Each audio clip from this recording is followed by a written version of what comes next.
मङ्गलं भगवान् वीरो मङ्गलं गौतमोऽग्नि मङ्गलं कुन्दकुन्दार्यो जैनधर्मोऽस्तु मङ्गलं सर्वमङ्गलमाङ्गल्यं सर्वकल्याणकारकं प्रधानं सर्वधर्माणां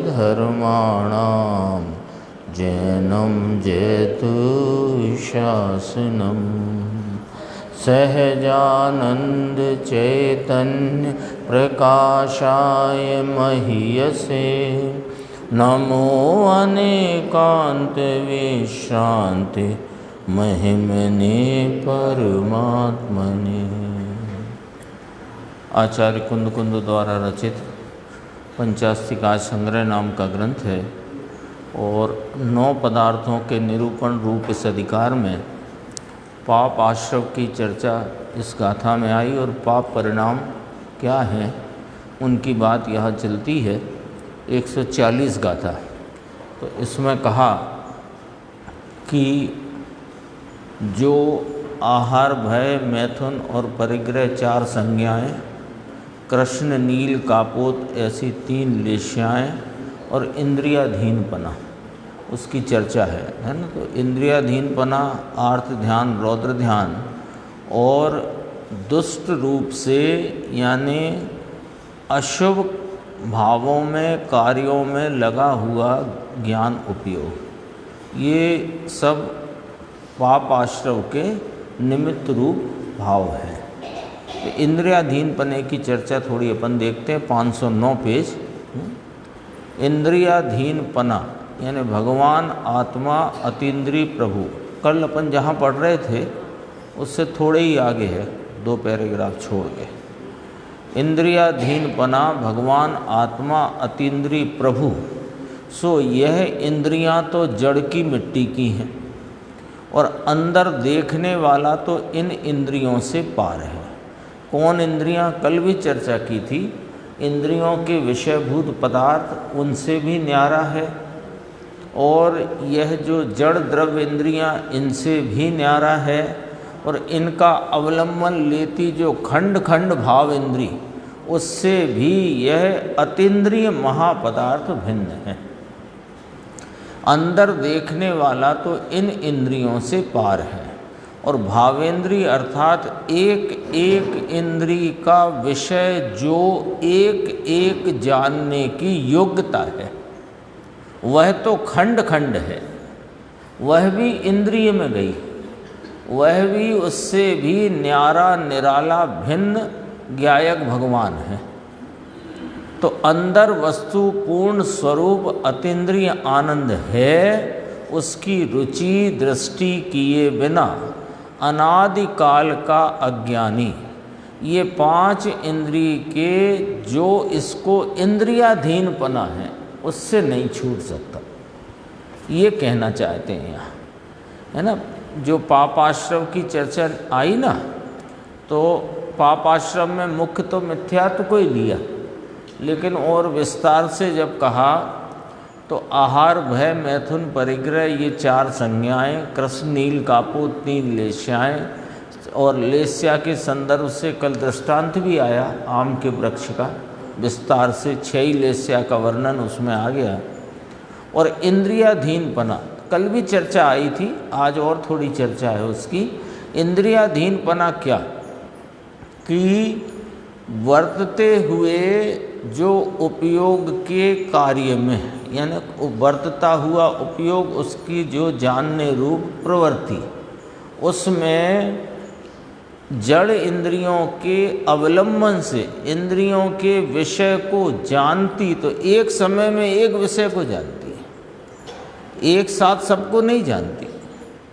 जाननहारा तो कैसा है कि ये तो सर्वज्ञ स्वरूप है, ये तो एक समय में 3 काल 3 लोक ऐसे अनंत लोक हों तो भी सबको प्रत्यक्ष जाने, ऐसा यह ज्ञायक भगवान विद्यमान है। वो इन तीनों इंद्री, भावेंद्री, द्रवेंद्री और इंद्री के विषयभूत, उनसे सबसे निराला यह बेहद अपरिमित सामर्थ्य वाली वस्तु है।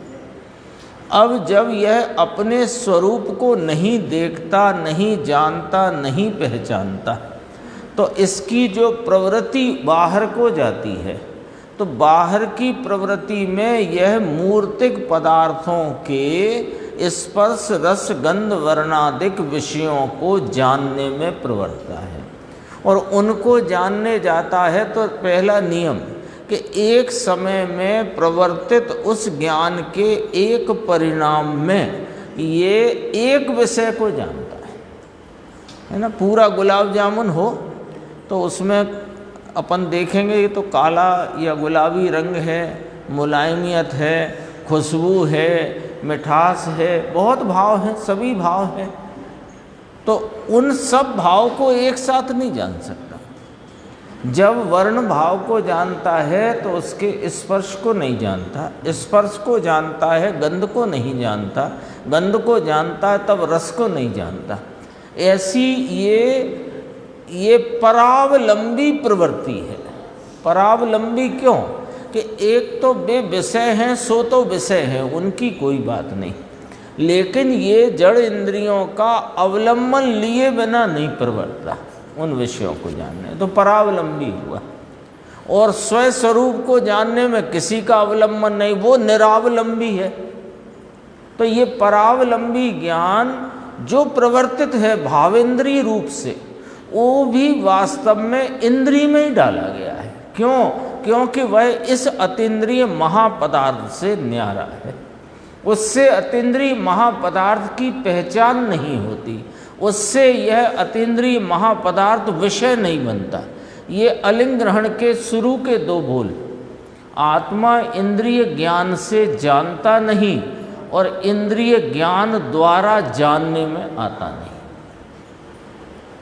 तो इंद्रिय ज्ञान किसे कहा? जो भावेंद्रिय रूप परिणमन, ये तो जड़ इंद्रियां हैं, इनमें तो स्पर्श रस गंध वर्ण है। तो इंद्रिय ज्ञान कौन कहलाया? कि भावेंद्रिय रूप परिणमन। वो जो भावेंद्रिय रूप परिणमन है, वो जो ज्ञान का भाव है, एक एक समय का खंड खंड वर्तता हुआ, वो भावेंद्रिय से यह अपना स्वरूप निराला है, न्यारा है, भिन्न है।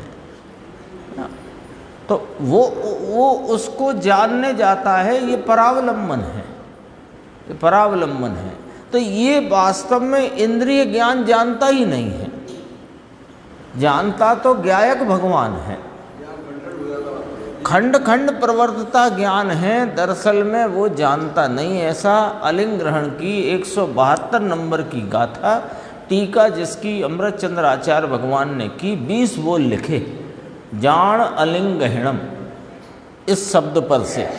ये गाथा तो हर ग्रंथ में है, इस 85 गाय में भी है, 127 नंबर की गाथा है ना, 49 नंबर समय सार में, 172 नंबर अपने प्रवचन सार में, और भी ग्रंथों में है, पूर्व के ग्रंथों में भी है। तो खंड नहीं, क्या है? ज्ञान की प्रवृत्ति है तो ज्ञान का उपयोग रूप परिणमन, लेकिन ज्ञान का उपयोग रूप परिणमन निरालंबी न प्रवर्तित हो करके परावलंबी प्रवर्तित है, इसका नाम खंड खंड है। और विषय को पूरा भी जान नहीं पा रहा, विषय को। हाँ, ज्ञान खंड खंड हो जाता है का अर्थात प्रवर्तित ज्ञान खंड खंड है। ज्ञान स्वभाव तो अखंड ही है, उस काल में भी उसका खंड नहीं हो सकता, वो तो अखंड है और अपरिमित है, बेहद है, उसकी स्वभाव की सामर्थ्य में कोई फर्क नहीं पड़ा। लेकिन जो स्वभाव को छोड़कर पर द्रव्यों को जानने में लगा है, तो उसके उस प्रवृत्ति में वो इंद्रियों का परालंबी बना है ना। तो इसको लिया कि एक एक इंद्रिय का विषय। अब इसमें देखो, बिल्कुल नक्शा बना दो, इस 2 पंक्ति में पूरा साफ है। भगवान आत्मा अतीन्द्रिय प्रभु, यह इंद्रियां तो जड़ की मिट्टी की हैं, इसमें कोई शंका नहीं। अच्छा, अंदर देखने वाला तो इन इंद्रियों से पार अतीन्द्रिय महाप्रभु है, और जो प्रवर्तित ज्ञान की धारा, ज्ञान की वृत्ति है, वो भावेंद्रीय रूप जो परिणमित अर्थात भावेंद्रीय रूप परिणमित अर्थात एक एक इंद्रिय का विषय, यहाँ तो विषय रखो ज्ञेय पदार्थ, और जो उसको एक एक समय में एक ही विषय को जानने की योग्यता। तो ये एक ही विषय को जान रहा है, ये खंड पड़ गया इसमें। ये गुलाब जामुन को अखंड पने नहीं जान सकता। ये टेबल चौकोर है और यह हार्ड है, ठंडी है, ऐसा एक साथ नहीं जान सकता। क्यों? क्योंकि इसमें परावलंबीपना है, और जो निरावलंबी ज्ञान है, जो इंद्रियों और मन के आलम्बन को छोड़कर स्वरूप को जानने में प्रवृत्त, तब छठवें बोल में कहा स्वरूप से ये प्रत्यक्ष ज्ञाता है। 5 बोल पहले कहे इंद्रियों से ही संबंधित हैं। इंद्रियों से जानता नहीं, इंद्रियों द्वारा जाना जाता नहीं, इंद्रिय के जो चिन्ह हैं उनसे भी ये अनुमान में आता नहीं।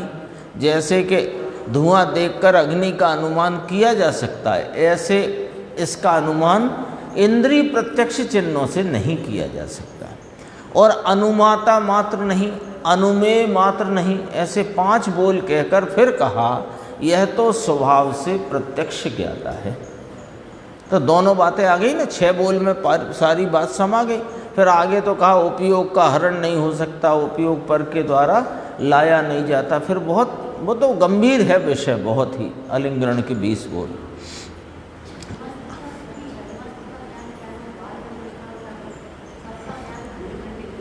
बाहर में प्रवर्तेगा तो देखो खंड खंड है, उसको समझो। है तो क्षयोपशम रूप ज्ञान, लेकिन इसको समझो कि जो स्वरूप की तरफ लगा हुआ ज्ञान है वो भावेंद्रीय रूप नहीं है, वो खंड खंड में नहीं गिना जाता।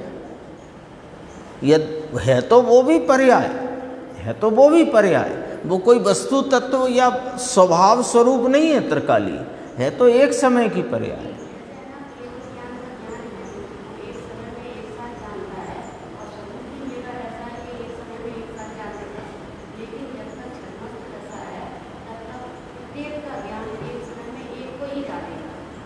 हाँ, एक समय में उपयोग उसका एक को विषय करता है।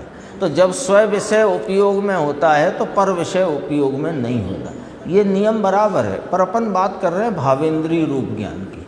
तो वो जो छद्मस्थ का क्षयोपशम रूप ज्ञान जो स्वरूप को जानने में लगा है वो भावेंद्रीय नहीं कहलाता। हाँ, तो इसलिए खंड खंड में नहीं लेंगे उसको, अखंड में भी नहीं है। अखंड तो स्वभाव है, पर खंड में नहीं लेंगे उसको। लेकिन वह पूरे स्वरूप को एक साथ जानता है, संवेदन प्रत्यक्षता से जानता है। भले वह वस्तु प्रत्यक्ष नहीं है, पर संवेदन प्रत्यक्ष है। देखो, ये केवल ज्ञानी का ज्ञान वो पर को भी जाने तो निजानंद रसलीन होकर जानता है, और छद्मस्थ जो है वह पर को जानने जाएगा तो उसके ये परावलंबीपना खड़ा होगा ही, और राग की उत्पत्ति होगी ही जब तक पूर्ण वीतराग नहीं हो जाए। 2 नियम हैं उसके। आप शब्द शास्त्र के शब्द हैं, जिनेंद्र परमात्मा का उपदेश है, दिव्य ध्वनि का श्रवण है। तो उसे दिव्य ध्वनि के श्रवण में लगा छद्मस्थ ज्ञानी धर्मात्मा का उपयोग भी, वहाँ भी उसको इंद्रियाधीनपना है, ऐसा लेना। वहाँ भी वो भावेंद्रीयपन है, भावेंद्रीय ही है।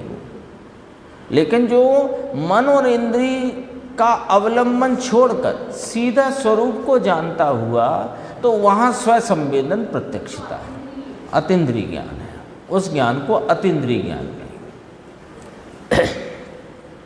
देखो, फिर गुरुदेव ने यहाँ अपने को रास्ता बताया कि अंदर वस्तु पूर्ण स्वरूप अतीन्द्रिय आनंद है, उसकी रुचि दृष्टि किए बिना अनादिकाल का अज्ञानी 5 इंद्रिय के विषयों में उलझता है। कैसे सुनो, शब्द प्रशंसा आती है ना, शब्द प्रशंसा, तो जरा प्रशंसा आई जहाँ अभिनंदन की बात, तो प्रसन्न प्रसन्न हो जाता है, महिमा करता है। उसमें सुख है क्या?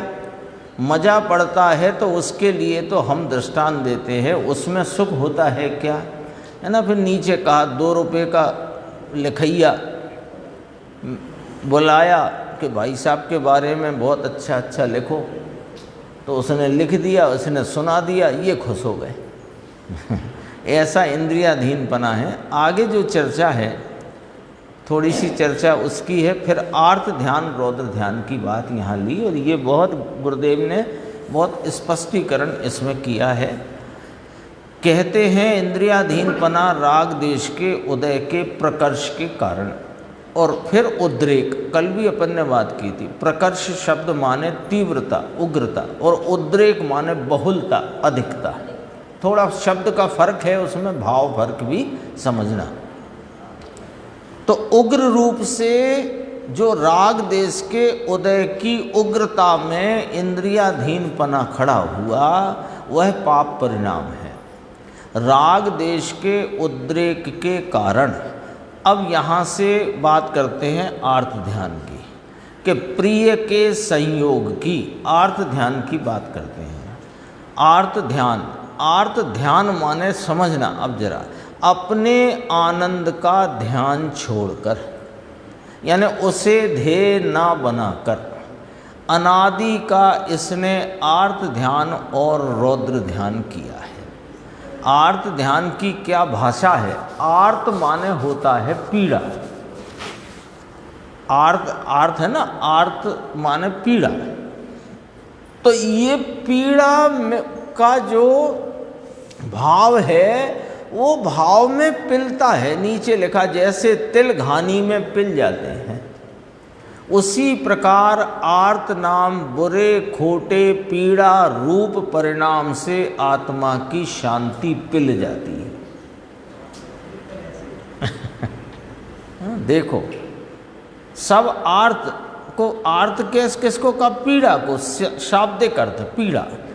तो आत्मा के अतीन्द्रिय आनंद के अतिरिक्त जो भी भाव है वो पीड़ा है ना। 2 फांटी बात रखो ना, कम पीड़ा ज़्यादा पीड़ा की बात अलग है ना, वो बात अलग है।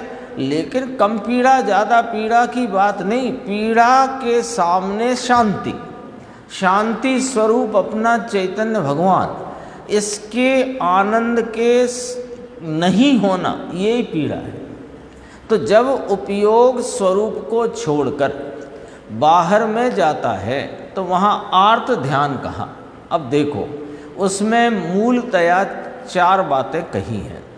एक तो प्रिय के संयोग की, है ना, और अनिष्ट के वियोग की, ये लिया है आगे। भगवान आत्मा अतीन्द्रिय आनंद मूर्ति स्वभाव वह है तो आनंद मूर्ति, और पर्याय में पीड़ा। तो अब क्या कहें ऐसे? है तो आनंद मूर्ति और पर्याय में पीड़ा, पीड़ा का वेदन, तो इसे क्या कहें बताओ? आर्त ध्यान। पीड़ा, आर्त माने पीड़ा। तो अपने आनंद को भूलकर, आनंद स्वरूप को भूलकर पर्याय में आनंद का वेदन न करे और पीड़ा का वेदन करे, उसका नाम आर्त ध्यान। थोड़ी बारीकी से गुरुदेव ने परिभाषा रखी, है ना।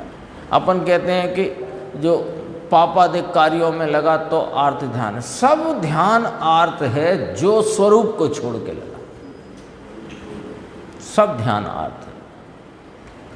वह आर्त ध्यान के परिणाम से ये शांति इसकी पिल जाती है, माने शांति उत्पन्न नहीं हो पाती है। इच्छा रूप आर्त ध्यान है ना, अंत में शब्द 4 के बाद आर्त ध्यान। आर्त अर्थात पीड़ा, तो अंदर में राग की पीड़ा होती है इसको। राग के तो आए ना, राग आश्रव है, आश्रव के 4 बोल, अशुचि है, विपरीत है, दुख रूप है, दुख के कारण है, तो पीड़ा रूप है ना। तो शुभ राग काय में डालेंगे? पीड़ा में कि आनंद में? पीड़ा में आता है।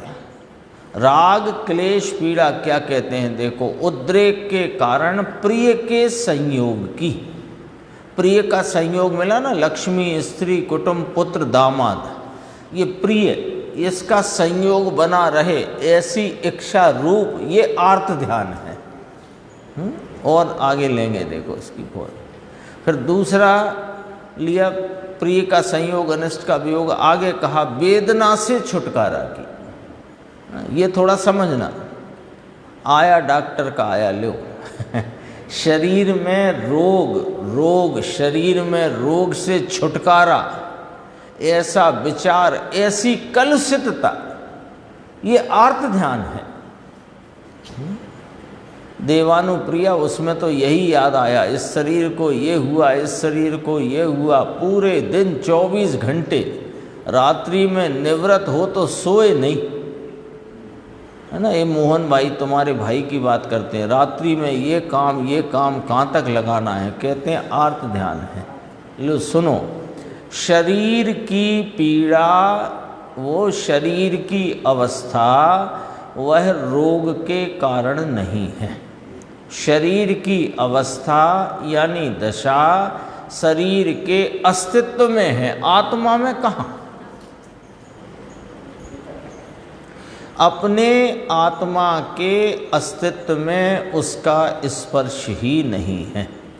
किस प्रकार से पीड़ा होती है इसको अब देखो, है ना। यहाँ समझो, ये कंधा दुखता है, ये उंगलियां दुखती हैं, कि सिर दुखता है, मान लो, तो इसमें कहाँ दुख है? सो दुख है, ये तो जड़ पदार्थ है ना, इसमें तो सुख दुख नाम की पर्याय ही नहीं होती। सुख दुख नाम की पर्याय होती है कि इस सिर में, हाथ में, कंधे में, कमर में, कोई नहीं होती ना।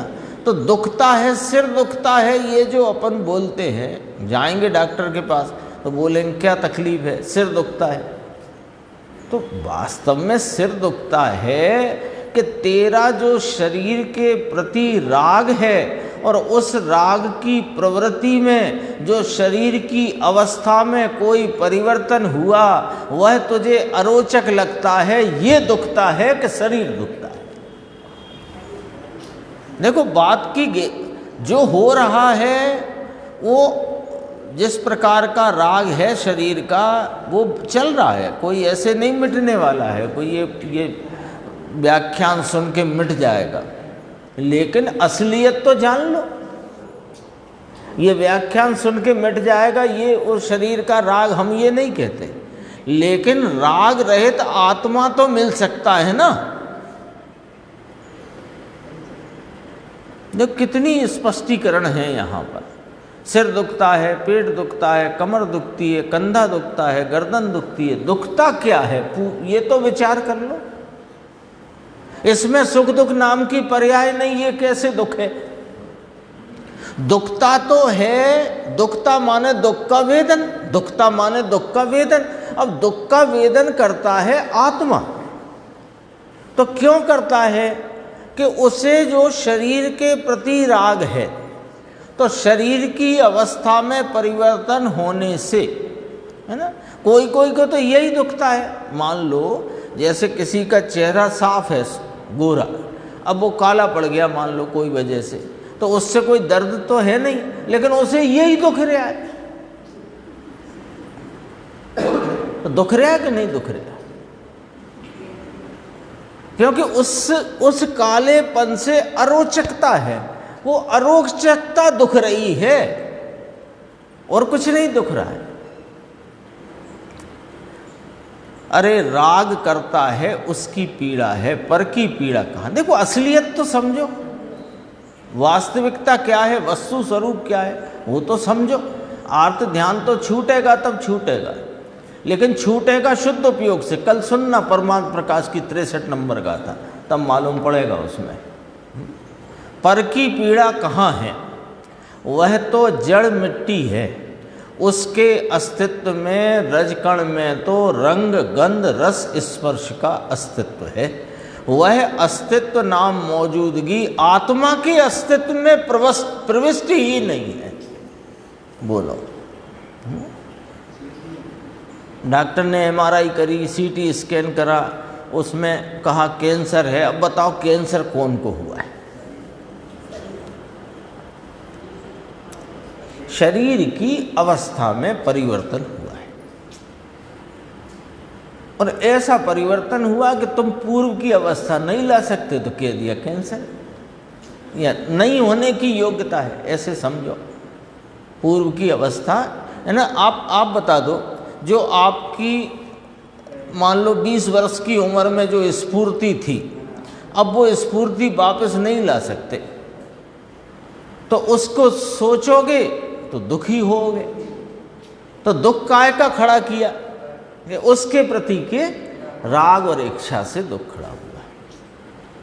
अरे उसकी शरीर की मौजूदगी आत्मा में, आत्मा की अस्तित्व में प्रविष्ट ही नहीं है। जो पीड़ा है दरअसल वो न सिर की, न गर्दन की, न किसी प्रकार की पीड़ा राग की है। उसके कारण नहीं, इसके अस्तित्व में, अपने अस्तित्व में, आत्मा के अस्तित्व में जो पर्याय वर्तमान उत्पन्न हुई, उसमें जो तू विकल्प करता है, अरे ऐसा, ये उसके विकार का दुख है, शरीर का नहीं। ना आंखें खुल जाएं, वस्तु स्वरूप तो समझो, है ना। देवगति में सुख है, नरक गति में दुख है, ये वाली बात यहाँ समझ में आएगी अपने को। आएगी कि नहीं आएगी? है? समझ में आया भैया प्रेमचंद जी? बात तो ऐसी है, निर्णय करना पड़ेगा। अब थोड़ी बात में वजन आएगा, है ना। यहाँ से गुरुदेव श्री वजन देते हैं, भाई इसे स्वतंत्र और सुखी होना हो तो, ना होना हो तो भटको, उसमें क्या, वो तो तुम उसमें पारंगत हो। भटकने के लिए जितने कार्य किए जा सकते हैं, किए जाते हैं, उन सब कार्यों में तुम पहले से ही पारंगत हो, भटको। तुम्हें यदि अपनी स्वतंत्र सत्ता स्वीकार करके अपने सुख स्वरूप का आलम्बन लेकर परिणति में सुख आनंद प्रकट करना हो तो निर्णय करना पड़ेगा, है ना। सच कहते हैं, थोड़ा गुरुदेव तो कहते ही हैं समय समय पर, तो वो बात याद भी आ जाती है। हमने सुन लिया 2 घंटे, कोई ने 4 घंटे, है ना। यहाँ 2 घंटे अपने चल गया, आधा घंटा सीडी चल गई, कोई घर में भी सीडी सुन रहा है 2 घंटे, 1 घंटे, आधा घंटे। फिर हमने तो सुन लिया तो हमारा तो बढ़िया चल रहा है। नहीं, वो सुन लिया बहुत अच्छा हुआ, लेकिन निर्णय तक नहीं यदि आपकी बात पहुँचती तो सुनने में क्या क्या हुआ? कुछ नहीं होने वाला। इसलिए गुरुदेव ने कहा निर्णय करना पड़ेगा। देखो, यह तो अनादिकाल से भटकता ही है, और ये लोग कहते हैं ना स्वतंत्रता मिली, देश स्वतंत्र हुआ ना 1947 में, स्वतंत्रता मिली, धूल में भी नहीं मिली। सुनो, ये सब कहते हैं ना राग स्वतंत्र है, धूल में भी स्वतंत्र नहीं। स्वतंत्र किसे कहते हैं समझो, कि भगवान अनंत गुण का धनी स्वामी, और ये जो पर्याय में विकार वह मेरा नहीं। अरे पर तो मेरा नहीं, ये परिणति में उपजता जो विकारी राग द्वेष का मलिन असुचि भाव है वह मेरा नहीं। ऐसी स्वतंत्र स्वभाव की दृष्टि करना, इसका नाम स्वतंत्र हुआ कहलाता है। बाकी सब परतंत्रता के पोटले हैं। हम तो स्वतंत्र हो गए, है ना। स्वाधीनता सेनानियों का हम पर ऐसा है वैसा है। स्वतंत्र का नाम, स्वतंत्र की परिभाषा है ना, वस्तु स्वरूप स्वतंत्र है, और वस्तु की स्वाधीनता स्वीकार कब करे? कि जब उसे स्वाधीन देखे। तो स्वाधीन देखने का इलाज क्या? अब समझना, यहाँ से बहुत गंभीर बात है कि परद्रव्य मुझसे भिन्न है, शरीर आदि भिन्न है, द्रव्य कर्म भिन्न है। हमने जान लिया तो जान लिया, लेकिन उसके प्रति का राग नहीं छूटा। क्यों नहीं छूटा? कि तूने राग से भिन्नता नहीं करी, इसलिए। तुम परद्रव्यों से भिन्नता का बोध तो करा विकल्पात्मक बौद्धिक रूप से, लेकिन वो जो राग चल रहा है अपनी ही पर्याय में, उसको वह स्वभाव से सर्वथा भिन्न है, ये तुमने भेद ज्ञान नहीं किया, तो परद्रव्य से भिन्नता का बोध भी तुम्हारा तोता रटन से ज़्यादा नहीं। राग से भिन्न पड़े तो राग से भिन्न पढ़कर क्या दिखेगा कि स्वभाव दिखेगा। परद्रव्यों से भिन्न पढ़ भी जाए बौद्धिक रूप से विकल्पात्मक ज्ञान में, तो भी राग चल रहा है ना पर्याय में, उस पर्याय में चलते राग में जो एकत्व है तो उसमें स्वभाव दिखता नहीं। और राग की एकत्वपने को छोड़कर राग से भिन्न मेरा ज्ञायक भगवान है, उसे यदि देखे तो स्वभाव दिखेगा। तो राग से भिन्न हुए बिना स्वभाव नहीं दिखता, और स्वभाव दिखे बिना राग मिटता नहीं। क्योंकि जिस पर्याय में, जिस उपयोग की दशाओं में, दशा नहीं बोल रहा मैं, दशाओं में, जिन दशाओं, क्योंकि जब ये उपयोग अंदर ढलता है तो वो एक ही पर्याय नहीं, उसके बाद असंख्यात समय उपयोग ठहरता है। तो उन दशाओं में जो उपयोग को विषय करके प्रवर्तित हैं, उन दशाओं में नियम से राग उत्पन्न नहीं होता, तब ये राग से भिन्न पड़ा। निहाल भाई की घटना मालूम है ना सबको। निहाल भाई को एक ही प्रवचन में गुरुदेव के विकल्पात्मक रूप से ये निर्णय हो गया था कि राग और ज्ञान भिन्न है। मैं ज्ञान स्वरूप हूँ, राग आदि मुझसे भिन्न है, लेकिन मुझसे भिन्न है पर मुझे उनकी भिन्नता भाषित क्यों नहीं होती। इस तालावेली में, इस छटपटाहट में उन्होंने जब राग से भिन्न ज्ञायक स्वभाव को देखा तो राग भिन्न पड़ गया। ऐसा है भेद ज्ञान का रास्ता, भेद ज्ञान की तरकीब न। भेद ज्ञान ऐसे परद्रव्यों से भिन्नता का भान, स्वभाव विभाव की भिन्नता, पर्यायद्रव्य की भिन्नता बराबर बुद्धि में निर्णय में लेना, लेकिन निर्णय में लेकर के वो उन तीनों का लक्ष्य छोड़कर स्वभाव लक्ष्य में ले, तब जाकर उनसे भिन्न होता है। ये लोग कहते हैं ना कुछ प्रयोग करना चाहिए, तो प्रयोग बस यही प्रयोग है।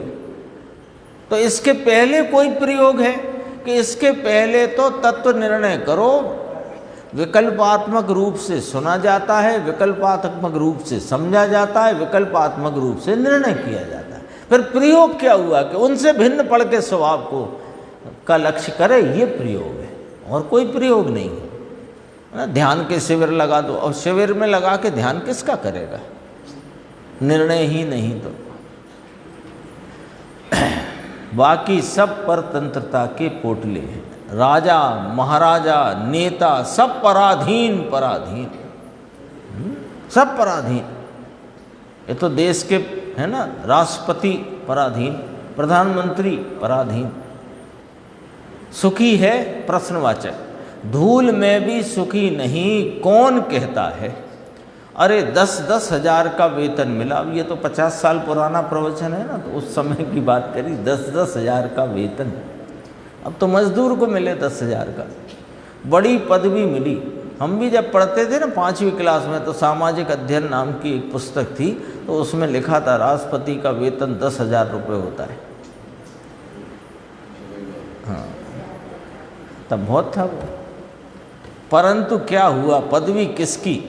तेरी पदवी अंदर आनंद कंद ज्ञायक, उस पदवी को चूक कर यह अपना ज्ञायक पद, बाकी हैं अपद सारे, इस पद को छोड़कर ये मुझे मिली है ना, मैं सेठ, मैं राजा, मैं मंत्री, मैं मुख्यमंत्री, मैं प्रधानमंत्री, ये मैं इसका स्वामी। अभी देखो बहुत कठिन उदाहरण है।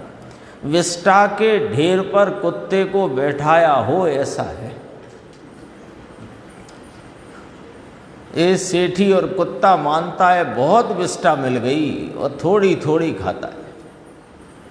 क्या भाई, तेरी संपदा तो तेरे पास है, तो ये क्या भोगने चला गया?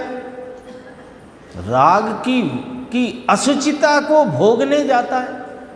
राग को असुचि कहा कि नहीं कहा सर्वज्ञ देव ने, उस असुचिता को भोगने जाता है। इस महापवित्र परम पवित्र सुचिता से सघन जो अपना स्वभाव है उसे छोड़ करके। गुरुदेव ने कहा हमने तो विष्ठा की बात करी, आचार्य तो जहर कहते हैं। इसे जहर सुनकर के पता नहीं उसका भाव भाषण नहीं होता जहर का, और विष्ठा कहो तो उसका जल्दी होता है। तो ना उसे प्रेम है राग का, वो राग जहर है। आत्मा के अमृत को लूट कर वह राग खड़ा होता है पर्याय में। सोचो जरा कहाँ से आया राग, है ना। जरा इस राग का भी मैकेनिज्म समझ लो, ये आया कहाँ से है राग। तो कहा वो परलक्षिता से आया कि नहीं सुनो, वो परलक्षी उपयोग के काल में आया है। अभी बहुत थोड़ी सी बारीक बात यहाँ गुरुदेव कहना चाहते हैं, वो समझना कि परलक्षिता वाले उपयोग के काल में वो आया है, पर से में से यानी गे में से भी नहीं आया, कर्म के उदय में से भी नहीं आया, पर वस्तु में से भी नहीं आया। तो राग वहाँ से आता ही नहीं, नक्की करो। राग बाहर से नहीं आता है, बताओ कहाँ से आता है। कर्म के उदय से आता है, अथवा कर्म के उदय के निमित्त से प्राप्त जो 9 कर्म रूप सामग्री है उससे आता है। कहाँ से आता है? अरे ये आत्मा की शांति को लूट कर आता है। ये कौन सा न्याय है? अरे ये आत्मा है, ये शांति स्वरूप है, ये आनंद स्वरूप है, ये सुचिता स्वरूप है, ये पवित्र स्वरूप है। तो इसकी पर्याय में से क्या प्रकटना चाहिए? पवित्रता, सुचिता, आनंद, शांति। और वो न प्रगटी और राग प्रगटा, तो इस राग ने किसको लूटा? न्याय समझो गुरुदेव यहां से क्या कहना चाहते हैं। एक एक समय का राग जो, क्योंकि राग अनादि से है धारावाही, लेकिन एक एक समय करके है, त्रिकाली तो है नहीं। त्रिकाली तो शांति स्वरूप, सुख स्वरूप, आनंद स्वरूप, सुचिता स्वरूप, पवित्र स्वरूप है। वो पवित्रता में शक्कर है आपकी मुट्ठी में, तो शक्कर जहां डालो, अरे जहर में डालो तो जहर भी मीठा ही होएगा वास्तव में तो। लेकिन वो जहर उस मिठास के वो जहर की मिठास किस काम की जो मौत लाए? ये राग उस समय पर आत्मा है ना, द्रव्य गुण पर्याय। तो द्रव्य त्रिकाली, इसके गुण त्रिकाली, एक रूप सदा अनादि अनंत, न गुण में परिवर्तन होता न द्रव्य में परिवर्तन होता। वो तो ध्रुव रूप से रहे हुए हैं, गुण भी और द्रव्य भी। पलट रही है पर्याय, वो पर्याय में, पलटती पर्याय में वो द्रव्य का जैसा स्वरूप है वो प्रकट ना हो करके क्या प्रकटता है? राग। और राग प्रगटा है तो कैसे प्रगटा? के आत्मा की शांति और पवित्रता को लूट कर खड़ा हुआ है। बहुत गंभीर गुरुदेव के व्याख्यान हैं। देखो आज से 50 वर्ष पुराने व्याख्यान हैं, 76 के हैं ना ये जो प्रवचन अपन है ना, देखो 76 के ही है ना, 71 के है या 76 के है। अभी अपन 85 काय के जो वहाँ सोनगढ़ में सुन रहे थे वो 64 के थे, 1964 के हैं, 64 के ही हैं ये। हाँ 64 के ही हैं अभी देखो। बोलो 64 माने कितने वर्ष हुए? 36 और 24, 60 वर्ष पहले हैं। अरे तो सच कहते हैं गुरुदेव ना होते तो क्या होता है?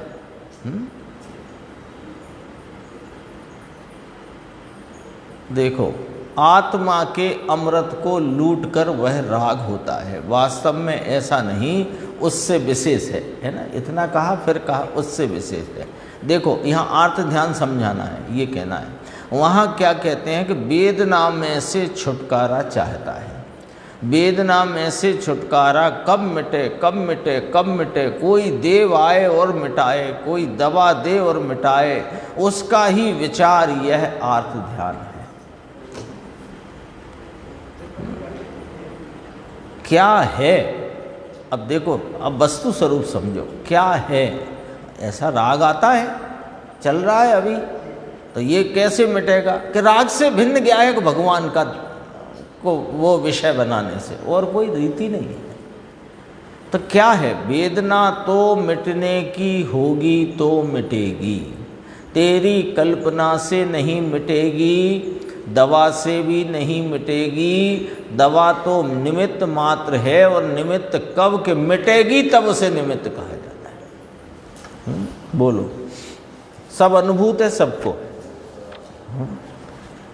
सिर में बहुत तेज दर्द, घर में बताया, उन्होंने कहा जी गोली खा लो, खाली, नहीं मिटा, नहीं मिटा। फिर दूसरी खाली 8 घंटे 6 घंटे के अंतराल, अब मिट गया। तो गोली से मिटा क्या? यदि मिटता तो पहले क्यों नहीं मिटा था? अरे बहुत गंभीर है। दवा से मिटे तो वैद्य डॉक्टर कैसे छूट जाते? उनको वेदना नहीं है, वे भी तो चले जाते ना। उन्हें अंसारी डॉक्टर रेल में जा रहे थे, रेल में पीड़ा हुई कि देह छूट गई। सब बातें गुरुदेव की बहुत गंभीर गंभीर हैं। अब थोड़ी सी बात, अपने पास समय है थोड़ा सा, हिंसानंद की बात कही, और हिंसानंद के बाद स्त्यानंद की भी बात करी, असत्यानंद की बात करी। ज़रा समझना इसको भी, है ना। जब बात सामने आई है तो समझे बिना नहीं छोड़ेंगे अपन। 514 देखो, सब समझ सुनने के लिए नहीं है, समझना है, समझने के लिए है। ऐसा पराक्रम, ऐसा हिंसानंद, ऐसे कहते हैं ना, है ना।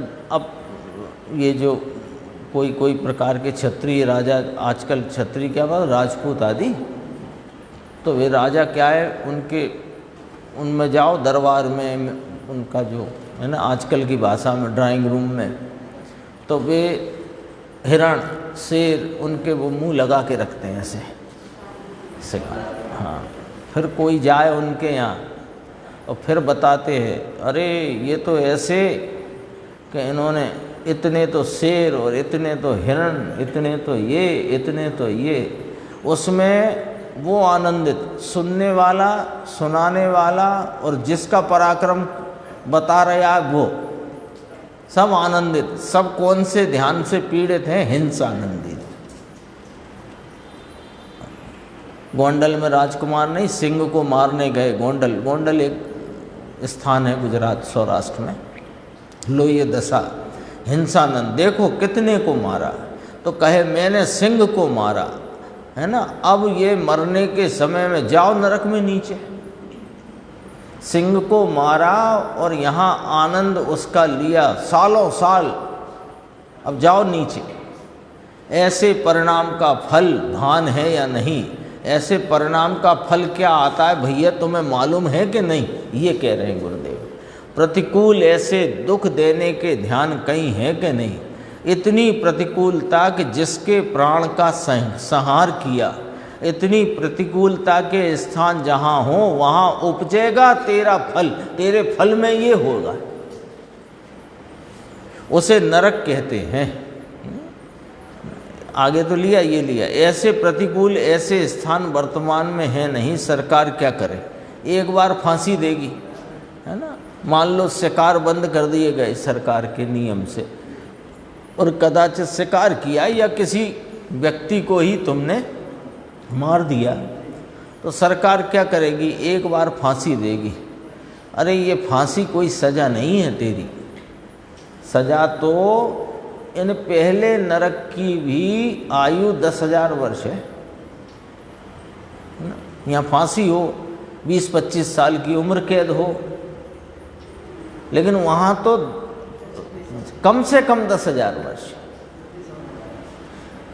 वहाँ जाना पड़ेगा। यहाँ भले तुम पैसे खर्च करके और वर्तमान में कोई पुण्य का उदय आ गया हो, उसके निमित्त से कदाचित छूट भी जाओ सज़ा से, लेकिन उस सज़ा से नहीं छूटोगे, है ना। फिर हिंसानंदी के बाद बोला असत्यानंद। ये भी बहुत गंभीर है। झूठ बोलकर आनंद, झूठ बोलकर आनंदित होता है। परंपरा चले, है ना। झूठ क्या है? झूठ की एक खासियत है, झूठ में परंपरा चलती है। एक विषय में एक बात को झूठ कहा, किसी विषय को, किसी बात को, तो झूठ कहा, तो फिर झूठ पर झूठ, झूठ पर झूठ, और फिर झूठ पकड़ा नहीं गया सो आनंद, असत्यानंद, है ना। इसको जरा तत्व ज्ञान के संदर्भ से देखो तो और गंभीर बात है ना। कदाचित मालूम है कि रागादि में धर्म नहीं, रागादि से धर्म होता नहीं, मालूम है, लेकिन किसी कारणवश, किसी अन्य प्रयोजन को चित्त में लेकर रागादि को धर्म मानने मनवाने वालों की प्रशंसा करे तो असत्य बोलना हुआ कि नहीं हुआ? विचार करना, असत्य बोलना हुआ कि नहीं हुआ? और उस असत्य को बोलकर आनंदित हो रहा है कि देखो कितनी तालियां बजी, कितने लोगों को अच्छा लगा। बहुत कठिन है भाई, बहुत कठिन है। ये तो गुरुदेव जैसे कोई विरले जीव हैं जिन्होंने इतने 60 वर्ष, 45 वर्ष तो दिगंबर में रहकर एक धारा से एक बात को अपने निडरता से सबके सामने रखा। कभी किसी के सामने ये नहीं, है ना, कि इंदौर में स्थिति ये बनी कि काले झंडे दिखाए, पत्थर फेंके, लेकिन सब इंदौर के समाज के जो लोग अपने सर से हुकुमचंद जी साहब, उन्होंने कहा कि आपकी जो सभा रखी है उसको स्थगित कर दो, हम आपको नहीं जाने देंगे ऐसी विकट परिस्थितियों में। तो उन्होंने कहा, गुरुदेव ने, कि बात ये नहीं है कि यहाँ परिस्थिति थोड़ी विपरीत है, रतलाम, इंदौर या नीमच या उज्जैन आदि अनेक जगहों से लोग यहाँ आए हैं, तो वो सभा तो होगी। और गए, और सभा में जाकर के ऐसा नहीं कि भयभीत होकर के अब आज अपन ऐसी बातें कर दो, इनको बहुत तकलीफ़ है ना, शुभ राग को हे बताते हैं तो ये बहुत तकलीफ़ है इनको, तो अपन आज शुभ राग को उपादेय बता दो, जिससे कम से कम शांति हो जाएगी। तत्व ज्ञान में, तत्व के निरूपण में गुरुदेव श्री ने कभी भी एक अंश मात्र समझौता नहीं किया, अंश मात्र, है ना। भले रोटी मिले न मिले, उन्हें तो धमकी भी दी थी ना, रोटी नहीं मिलेगी, तो कहा रोटी के लिए हम साधुपना लिया ही नहीं था, और वहाँ घर से घर छोड़ा ही नहीं था हमने, रोटी तो घर में भी बहुत थी, रोटी के लिए थोड़ी छोड़ा था हमने। जिसको प्राप्त करने छोड़ा था वह हमने प्राप्त किया है? उन्हीं के अनुयायी हैं तो वैसे ही रहना चाहिए अपने को, उतनी ही सत्यता, खास तौर पर तत्व के मामले में तो बिल्कुल भी हिलना नहीं चाहिए, चाहे कोई स्थिति परिस्थिति हो। एक झूठ बोले तो उसे बचाने के लिए दूसरा, फिर तीसरा, फिर चौथा, फिर पांचवा, और बड़े मानधाता हों, जिसने पुस्तक बनाई हो पढ़ने को, झूठ ही झूठ भरा हो, क्यों? पसंद आएगी, सभा में रुचेगी। सच कहते हैं, सभा की रुचि के लिए स्वाध्याय करे कराए तो वास्तव में वो इसमें चला जाएगा, असत्यानंद। असत्य में आनंद मानता है, उसका नाम रौद्र ध्यान। फिर कहा स्ते आनंद, स्ते अर्थात चोरी। सब बातें सामने आ गई हैं। एक पापाश्रम की चर्चा है ना, उसमें चोरी करके मजा मानना। राजा सो रहा है तो घर में जाकर चोरी कर आया, फिर अपने अन्य साथियों को बताए कि हमने देखो ऐसे किया, राजा वहीं थे, चोरी करके आनंद मानना। और अभी अभी को देखो, अभी देखो ना, ये काले कर्म, ये सब तुम्हारे क्या कहलाता, काला बाजार, लुटेरे, करे चोरी, सरकार की कर चोरी। और होशियारी माने देखा, किसी को खबर नहीं पड़ती, सरकार को खबर ना पड़े, लो मैंने इतने पैदा किए और सरकार को खबर ना पड़ी, मैंने बहियों के पन्ने बदल दिए। एक पृष्ठ लिखे बही खाते का, एक खाली छोड़े। क्यों छोड़े? कि इसमें एंट्री बदल के वो पन्ना हटा लेंगे। पहले, अब तो कंप्यूटर हो गया, पहले तो बही खाते ही लिखे होते थे ना। तुम्हारे इनकम टैक्स में बहुत जांच करनी पड़ती होगी, तुमको ठग जाए ऐसे, वहाँ बहुत होंगे लोग। वो इनकम टैक्स वाला बैठा होगा सभा में, समझ में आया ठगे कौन किसको, अरे अपने को ठगता है। समझ में आया? फिर आगे लिया, विषय संरक्षणानंद रौद्र ध्यान। रौद्र ध्यान महापरिणाम व विषय का संरक्षण, लक्ष्मी, स्त्री, कुटुंब, पूरे 5 इंद्री के विषय रखे कि हमारे लिए ये शरण होंगे। इसका नाम है विषय संरक्षणानंद रौद्र ध्यान, है ना। सब प्रकार के विषय घर में एकत्रित करके रखे, संरक्षित करके रखे, है ना। नहीं होता ना, एसी भी लगा के रखो, गर्मी आएगी तो ज़रूरत पड़ेगी, हीटर भी रखो, सर्दी आएगी ज़रूरत पड़ेगी। ये विषय संरक्षणानंद है, और उसमें आनंद माने। हमारे तो 8 कमरे घर है, 8 में एसी, उसमें आनंद करता है। बातें गंभीर हैं, और फिर ये छूटे कैसे? इसका रास्ता तो बता दो। ये तो हमें आप जैसे जैसे सुना रहे हो, और हमको लग रहा है कि हम तो सब ऐसे ही परिणाम चल रहे हैं। अब छूटे कैसे? अरे छूटने के लिए ये बैठा है ना। ये कहाँ चला गया? तू इससे छूटा बैठा है दरअसल में। हम इससे छूटे बैठे हैं। हम उनसे कैसे छूटे हैं? इसका इलाज तुम इससे मत छूटो, अपने स्वभाव को न भूलो। देखो, बुरे परिणाम है क्या कहो, समझ में आया मोहन भाई? विषय का संरक्षण अर्थात 5 इंद्रिय के विषयों का संरक्षण। एक दृष्टांत है, संक्षेप में बोलता हूँ, है ना। राजा साहब बैठे हैं बगीचे में, सुगंधित फूल हैं, और गाना बजाना चल रहा है, नृत्य आदि वेश्या का चल रहा है, खाना भी बहुत प्रकार का स्वादिष्ट है, और हवा भी मंदी मंदी भीनी भीनी, यानी स्पर्श का, रस का, शब्द का, वर्ण का, सब प्रकार का वहाँ पर विषय संरक्षण है, और उसमें आनंदित होना। बस एक इतने में पूरी की पूरी बात सामने आ गई, है ना। ये यहाँ तक आया, और इसके बाद 140 गाथा की बात आई। देखो थोड़ी सी, ये तो फिर गुरुदेव ने थोड़ा लिया है, अपना समय हो गया। 140 गाथा में ही एक विषय रह गया अपना। देखो, संज्ञाओं की बात हो गई, लेश्या की बात हो गई, आर्त ध्यान, रौद्र ध्यान की बात हो गई।